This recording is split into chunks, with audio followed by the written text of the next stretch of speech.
What's up, fellow racers? Jardier here, and recently we have the McLaren World's Fastest Gamer competition, and it's done in rFactor 2, and some of the people are struggling a little bit with the setup, and they are struggling with the handling of the car. And in this probably 10-minute long video, I would like to show you some my basic setup tips, how to set up the car, and also how to handle the car a little differently, and hopefully it will help you to improve your lap times, same as it did to me.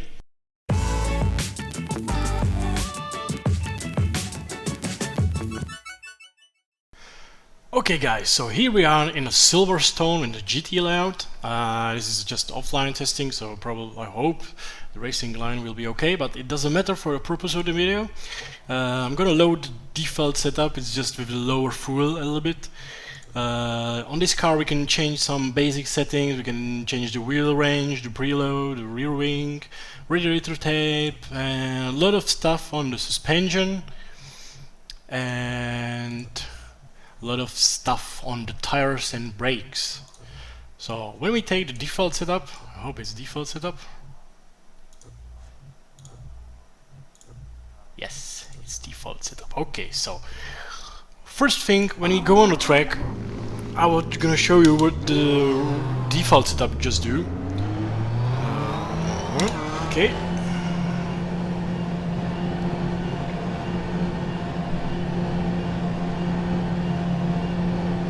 Go. Leave the pit lane, and right when you leave the pit lane you can really easily tell that we don't have the racing line, but it doesn't matter because we don't need it.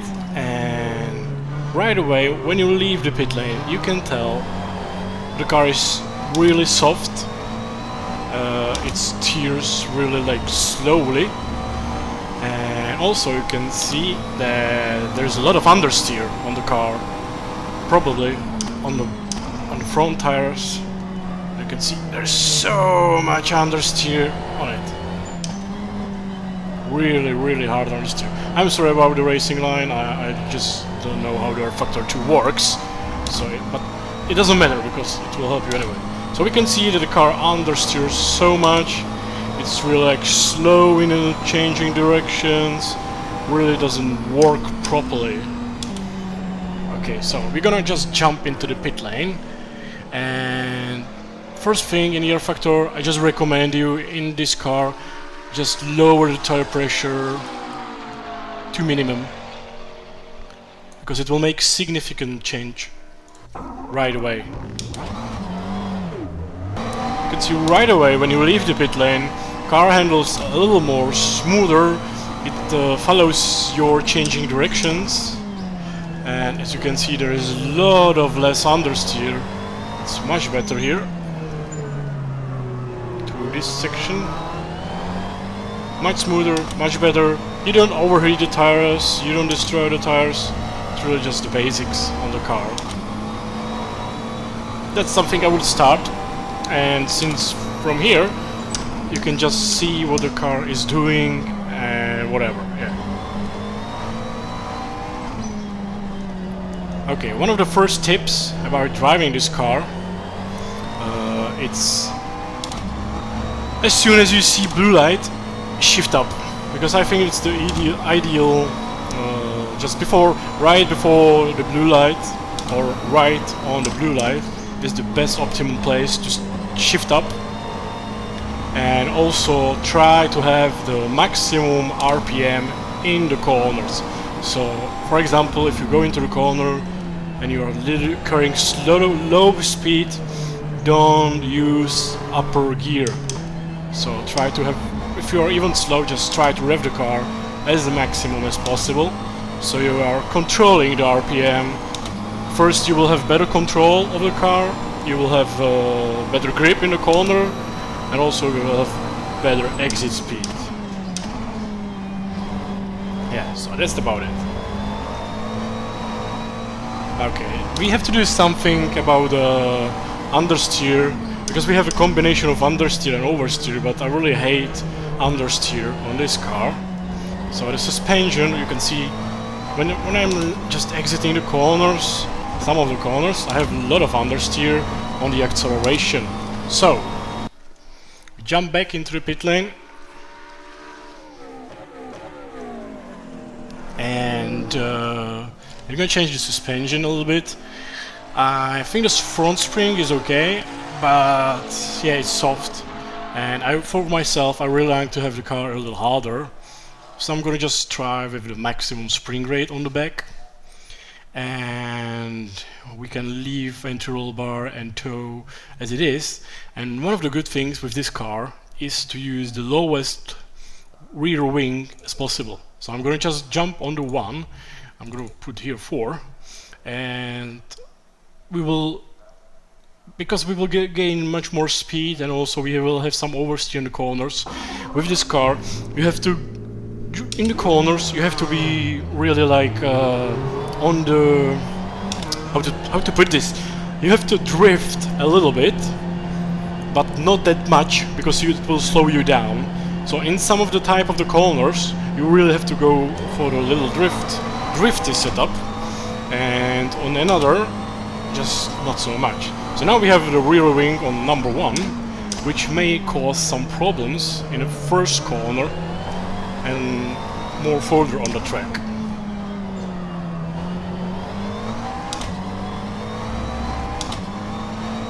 You can see right away car steers much better, but it's oversteering a little bit in the speed section, which will make nightmare in the turn 1. Here it works perfectly, and let's see what will happen in the first corner.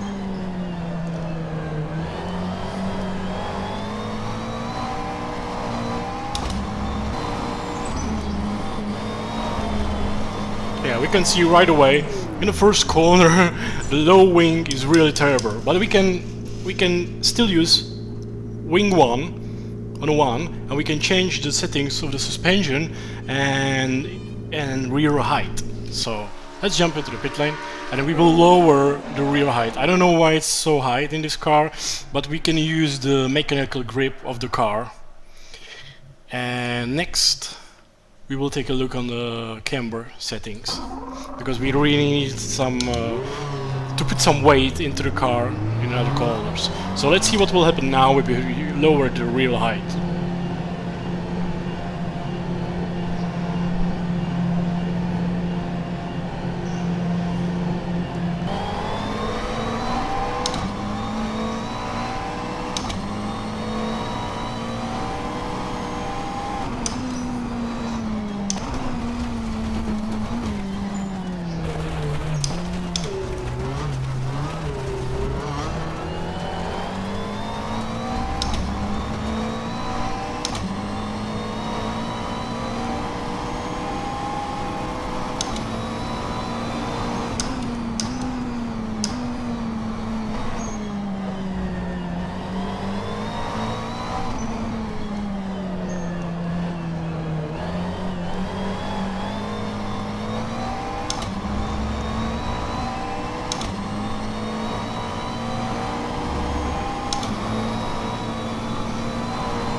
As you can see, we are using more mechanical grip of the car. We're using the real diffuser, and and we can easily work with the wing on one on the rear, but it's still not enough because yeah, we have more grip on still with wing on one. And one of the other things I really like to change for a start is the camber. I really like higher camber. We can see the tire temperature is like okay, but if we put a little more front camber and more rear camber, we can really like put some pressure on the tires and in high-speed corners and also in the other ones.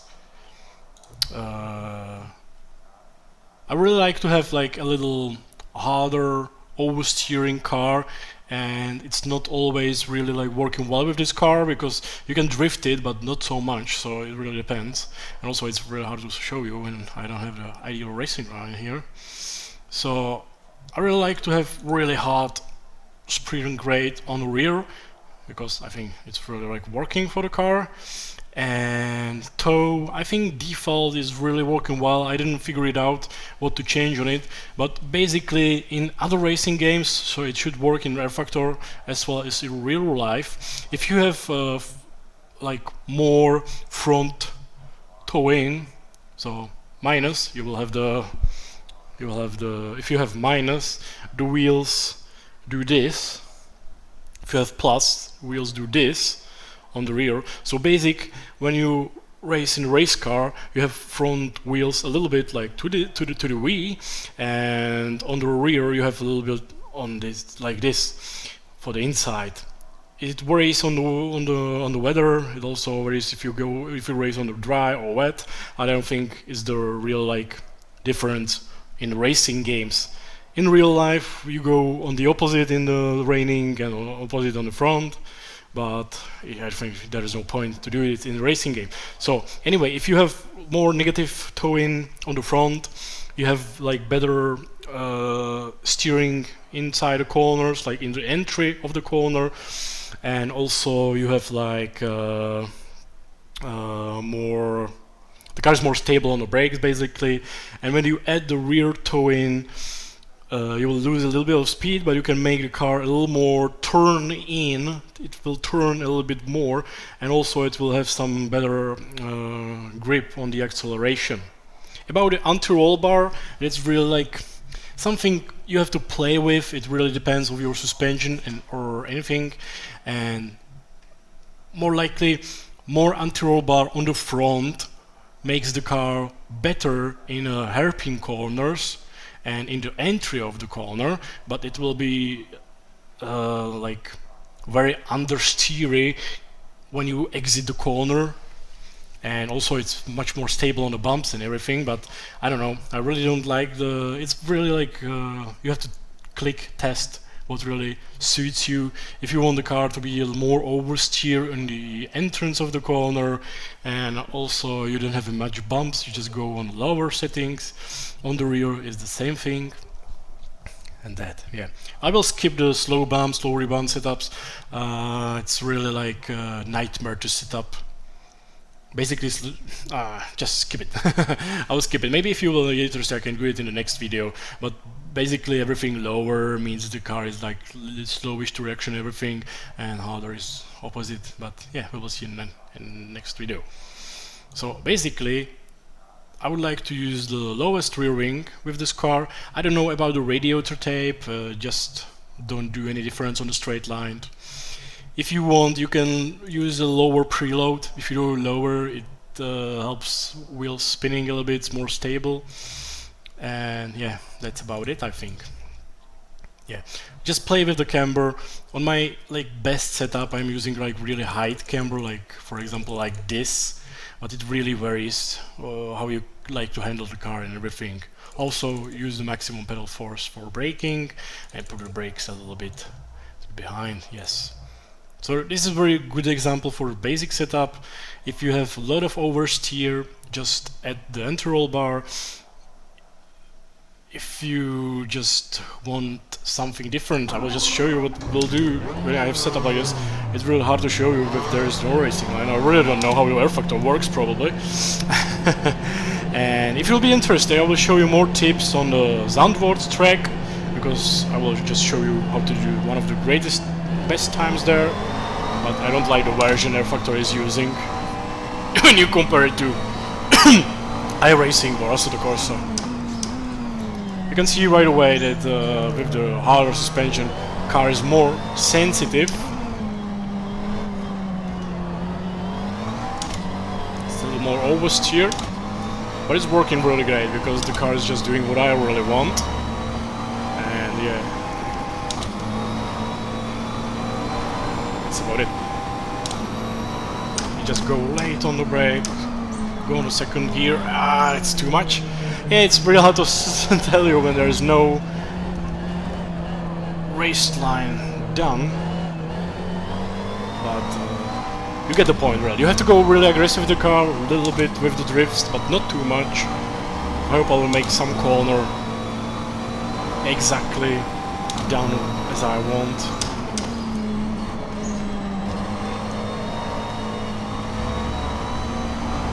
Yeah, using all the parts of the track.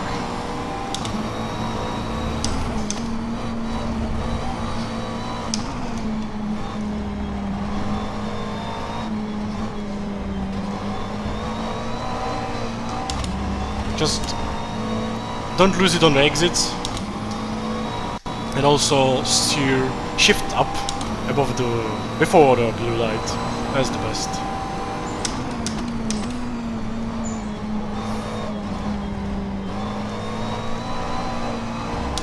You can see the difference in the car right now.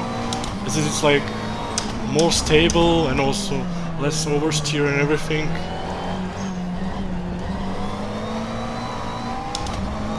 Don't use much of the wheel spin, just be careful about it. Use all parts of the track. Yeah.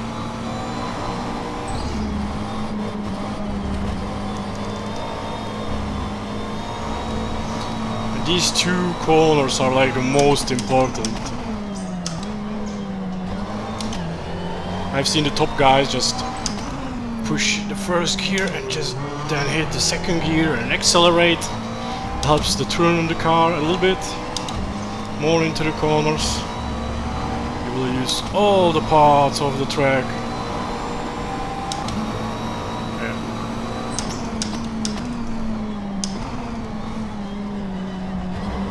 It's really bad to show like this. Doesn't matter, I hope.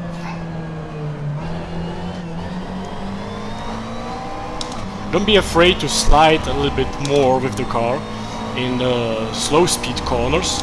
Just make sure you have a great acceleration and make sure that you're just exiting the corners on the maximum effort. Yeah, that was bad. That was bad exit to show. The best part where the car should slide is like in the middle of the corner, you know, not in the exit. It's like the worst lap I can show, but you can see I have no ideal racing line. I don't have any rubber on the track, so it'll be very slow. But I hope that you get the point. If you'll be interesting to see more how to set up this car, I'll really show just the basics. You should really start, just lower the tire pressure, that's the thing, first thing. Increase the camber, play with the anti-roll bar, it helps a lot.